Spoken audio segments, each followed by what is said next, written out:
दुनिया के सबसे बेहतरीन चोर की कहानी। फैंटम की आखिरी वारदात। गब्रियल लिक्लियर गैब्रियल लाक्ले पेरिस की तंग व तारीक गलियों में पैदा हुआ। तालीम से महरूम, लेकिन हालात ने इसे जिंदा रहने के फिन में माहिर बना दिया। छोटी उम्र में ही इसकी तेज जहानत और महारत ने इसे जुर्म की दुनिया में फैंटम के नाम से मशहूर कर दिया। लेकिन गब्रियल का उसूल मुख्तलिफ था। सिर्फ उनसे लूटो जो दूसरों के हुकूक दबाकर दौलत कमाते हैं। कई लोगों के लिए वो एक जदीद रॉबिन आर्ट था, जबकि कानून नाफिज करने वाले इदारे इसे दुनिया का सबसे बड़ा खतरा समझते थे। तारीखी वारदात। लोएर डायमंड चोरी। 35 साल की उम्र में गब्रियल ने ऐसे कीमती नवादरात चराए जिन्हें कोई छूने का सोच भी नहीं सकता था। लेकिन इसका सबसे बड़ा कारनामा लवर लूव म्यूजियम से इटरनल स्टार नामी हीरा चुराना था। ये हीरा दुनिया के कीमती तरीन जवाहरात में शुमार होता था, जिसकी मालियत $100 मिलियन से ज्यादा थी। ये न सिर्फ एक खूबसूरत पत्थर था, बल्कि एक तारीखी जुल्म की अलामत भी था, क्योंकि इसे 19वीं सदी में अफ्रीका की एक सल्तनत से लूटा गया था। गब्रियल ने फैसला किया कि ये हीरा इसके असल वतन वापस जाना चाहिए। मंसूबा। लवर म्यूजियम नाकाबिले तस्वीर समझा जाता था।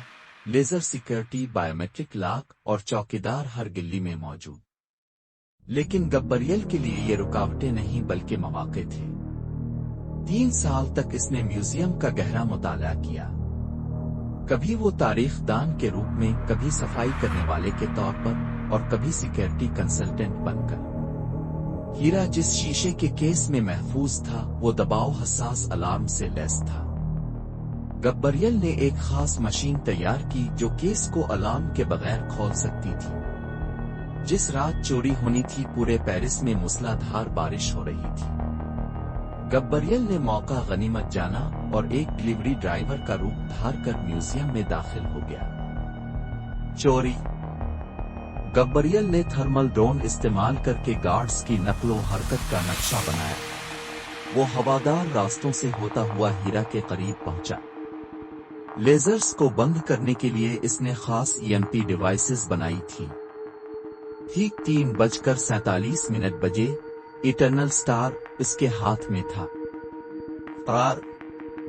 चोरी के बाद सबसे मुश्किल मरहला वहां से निकलना था। हुक्काम ने म्यूजियम को बंद कर दिया और पूरे शहर में सख्त नाकाबंदी कर दी। लेकिन गब्रियल ने इसका भी पहले ही हल निकाल लिया था। उसने एक जाली वैन में धमाका खेज मवाद रखकर पुलिस को दरियाए सेन की तरफ मुतवज्जे किया। खुद जेरे जमीन कैटकोम्स के जरिए शहर से बाहर निकल गया। सुबह होने तक न ही गब्रियल का कोई सुराग था, न ही हीरे का। विरासत। 6 महीने बाद इटरनल स्टार अफ्रीका की सल्तनत के एक म्यूजियम में पाया गया। इस अमल ने गब्रियल को एक लेजेंड बना दिया। इंटरपोल ने इसे पकड़ने की कोशिशें दुगनी कर दी, लेकिन गब्रियल हमेशा के लिए गायब हो गया।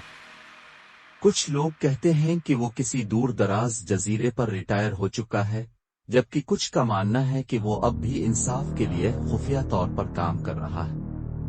लेकिन एक बात तय है, फैंटम का नाम तारीख में हमेशा जिंदा रहेगा, एक मुजरिम के तौर पर नहीं बल्कि जुल्म के खिलाफ एक मुजाहमत की अलामत के तौर पर।